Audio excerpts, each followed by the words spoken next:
পবিত্র রমজানকে সামনে রেখে দেশে দেশে চলছে শেষ সময়ের প্রস্তুতি। এরই মধ্যে জমে উঠেছে পাকিস্তানের বাজার। আগাম কেনাকাটায় ব্যস্ত দেশটির বাণিজ্যিক রাজধানী করাচির বাসিন্দারা। তবে রমজান মাসকে কেন্দ্র করে নিত্যপণ্যের দাম বেড়ে যাওয়ায় বিপাকে পড়েছেন তারা। নগরবাসীর অভিযোগ, মূল্যস্ফীতি হ্রাস পেলেও ক্রয় সীমার মধ্যে আসছে না নিত্যপণ্যের দাম।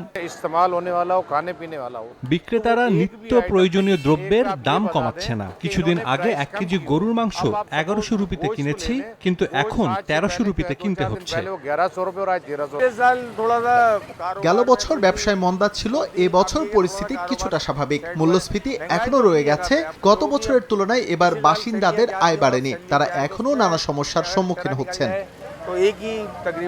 ফেব্রুয়ারি মাসে মূল্যস্ফীতি স্থিতিশীল থাকার পাশাপাশি আগের বছরের তুলনায় কিছুটা কমতে পারে বলে আভাস দিয়েছিল দেশটির অর্থ মন্ত্রণালয়। গত বছর IMF এর কাছ থেকে $700 কোটি ঋণ পায় পাকিস্তান। এ কর্মসূচির অধীনে অর্থনীতি পুনরুদ্ধারের দীর্ঘপথে রয়েছে দেশটি। এদিকে বৈশ্বিক ঋণদাতার সুবিধার প্রথম ধাপের পর্যালোচনার জন্য আগামী সপ্তাহে আন্তর্জাতিক মুদ্রা তহবিলের একটি প্রতিনিধি দল ইসলামাবাদ সফর করতে পারেন বলে জানা গেছে।